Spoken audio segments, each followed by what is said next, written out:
नमस्कार शेतकरी मित्रांनो, स्वागत आहे आपले पुन्हा एकदा कृषी उद्योग या यूट्यूब चॅनलमध्ये। आज आपण काही भागांमधील विविध बाजार समितीमधील कापूस बाजारभाव पाहणार आहोत। यामध्ये आपण आवक, तसेच कमीत कमी दर, जास्तीत जास्त दर आणि सर्वसाधारण दर याप्रमाणे आपण कापूस बाजारभावाविषयी माहिती पाहणार आहोत।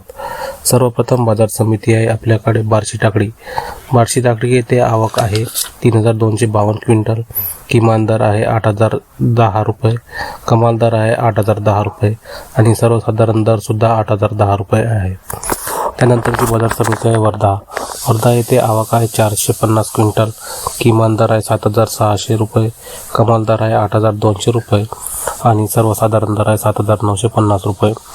त्यानंतरची बाजार समिती आहे हिंगणघाट येथे आवक आहे 4300 क्विंटल। किमान दर आहे 7500 रुपये, कमाल दर आहे 8350 रुपये आणि सर्वसाधारण दर आहे 8000 रुपये। त्यानंतरची बाजार समिती आहे काटोल येथे आवक आहे 50 क्विंटल। किमान दर आहे 7300 रुपये, कमाल दर आहे 7900 रुपये आणि सर्वसाधारण दर आहे 7600 रुपये। त्यानंतरची बाजार समिती आहे देऊळगाव राजा येथे आवक आहे 1200 क्विंटल। किमान दर आहे 8000 रुपये, कमाल दर आहे 8310 रुपये आणि सर्वसाधारण दर आहे 8200 रुपये। त्यानंतरची बाजार समिती आहे उमरेड येथे आवक आहे 826 क्विंटल।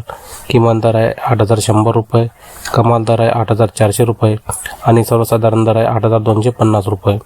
त्यानंतरची बाजार समिती आहे अकोला येथे आवक आहे 126 क्विंटल।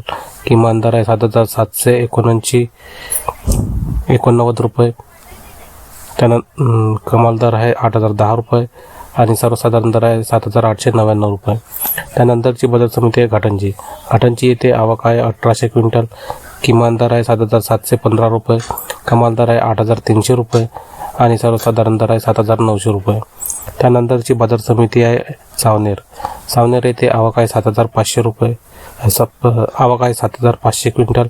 किमान दर आहे 7850 रुपये, कमाल दर आहे 7900 रुपये आणि सर्वसाधारण दर आहे 7875 रुपये।